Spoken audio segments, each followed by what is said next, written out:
Hi everyone, thank you for having me, and thanks especially to Carly and Terry for asking me to join. I'm Joe Blakey. I'm a lecturer here in human geography, and I'm pleased to talk to you about my new project on decarbonising consumption in Manchester's coronavirus recovery.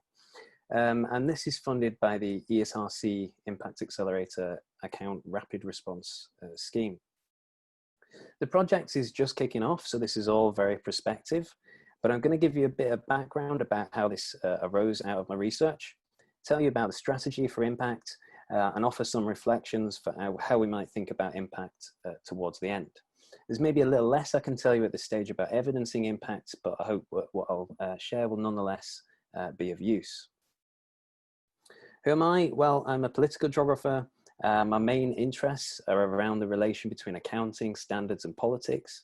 A major focus for me has been around the politics of carbon accountability. In other words, what emissions cities and people take responsibility for, and how accounts and standards govern this in various different ways. In particular, I'm interested in how carbon accounting can close down debates and disagreements around carbon accountability, and I'm interested in the possibilities to undo this.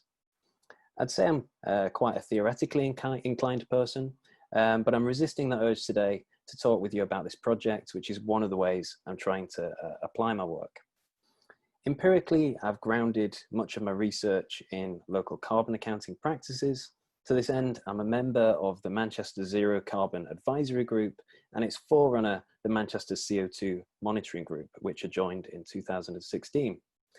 This group is responsible for monitoring the progress the city is making through carbon accounting, but also recommends targeted areas for action. This has served not only as my empirics, but also as a mechanism through which impact can occur. Most recently, I became the chair of the consumption-based emissions subgroup to the Zero Carbon Advisory Group, and that relates to the project I'm going to tell you about today. To set the scene a little bit, if you ask most people what emissions they're accountable for, they'll probably give you quite a holistic understanding. They might talk about lit laptops, they might talk about heating their homes, they might talk about food or flying all over the world. As we all know, complicated flows of people and things lead to planetary carbon emissions. But problematically, despite this complexity, cities, nations, and territories have tried to lay claim to their carbon footprint as a way to establish their carbon accountability. The standard approach to doing this, very literally, is to look at emissions occurring directly within a city's boundary or those from electricity generation. This means the likes of flying or emissions from goods produced outside of the city are overlooked and uncounted. Why does this matter? Well, what we measure tends to be what we manage. The graphic here illustrates this well. It features the topics mentioned in the plans of the Carbon Neutral Cities Alliance. Note that these are pretty much all around emissions occurring directly within a city or around electricity consumption. And this is why what's called a consumption-based perspective intrigues me. Consumption-based emissions relate to all emissions consequent from the goods and services consumed within a territory, regardless of where they occur. If you like, it's a different way of making sense of the flows of people and things and how they relate to global carbon emissions. You might think about the emissions from a laptop produced abroad but consumed in Manchester, flights taken by citizens, or fruit grown in Cheshire but eaten here. I'm not saying that there's not action on these things, but that they don't receive the airtime and the level of strategic interventions that they could. For me, this is owing to the very static way cities make sense of their carbon accountability through accounting conventions which focus efforts on direct emissions. This is often at the expense of a pluralistic understanding of our carbon accountability that would enable a more fruitful debate, discussion, and action around other perspectives of carbon responsibility. And this is my metaphor for precisely that. We're focusing our efforts on pulling just one lever. We could be pulling others with a bit more might, and one of these levers is a consumption-based perspective.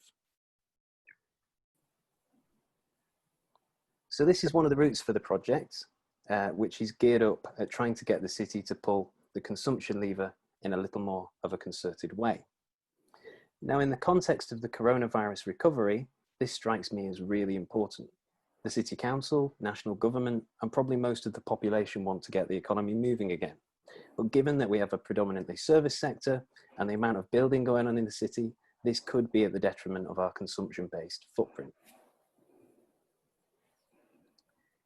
One of my previous endeavours was to get a crude estimate of consumption-based emissions into city-level policy. A few others have championed this too, such as Chris Jones at the Tyndall Centre. Well, this figure's on the right, and there's now a commitment in the city's climate change framework, which the council have endorsed, to better understand the city's consumption-based footprint and to take action on it. But as I've mentioned, COVID dramatically alters the context in which this happens. I think everyone would agree that we're at a bit of a juncture, that we need to be strategic on numerous fronts in terms of what happens next.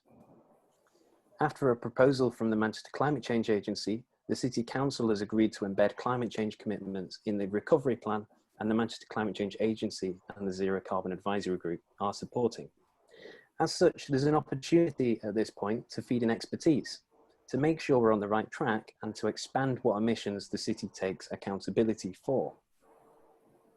So to stress, what I'm detecting here is an opportunity to link up knowledge within and beyond UOM with the city's recovery. This was the basis of this bid, which I'm hoping can enable impacts from a whole host of people's works.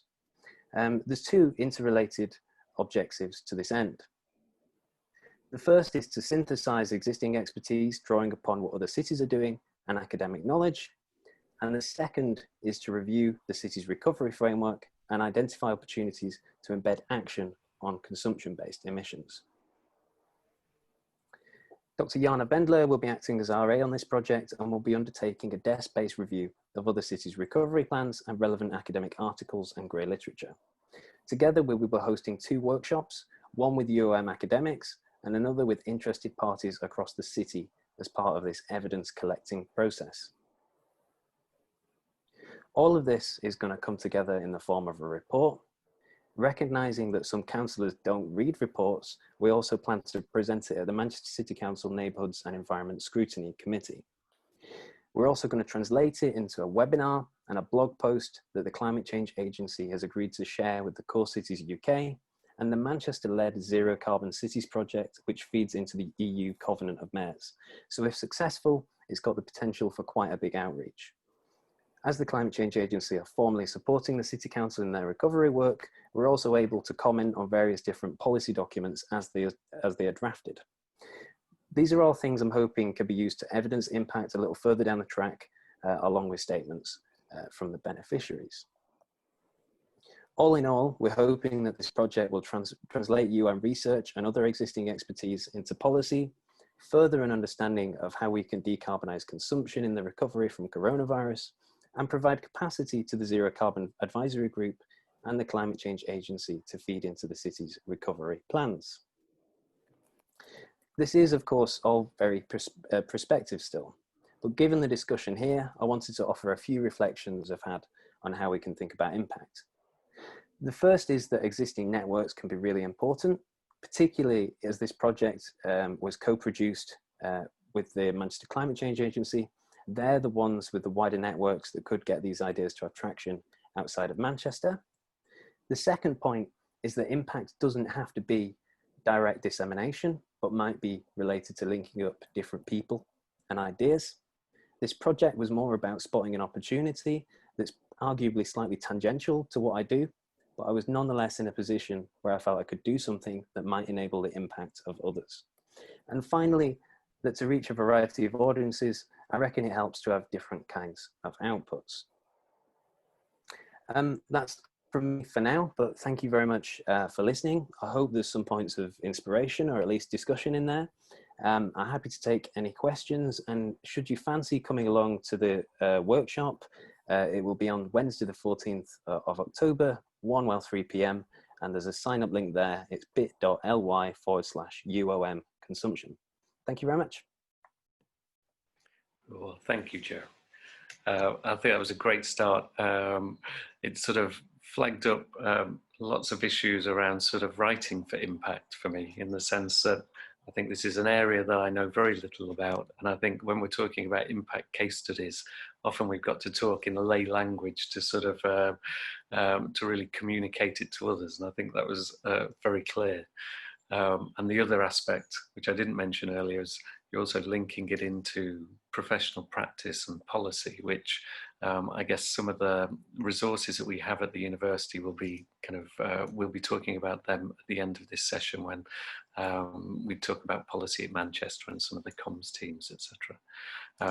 But thank you very much for that, Joe. If anyone has any questions, then do put them in the chat, and then when we come to the end of the presentations, we'll come back to them on that.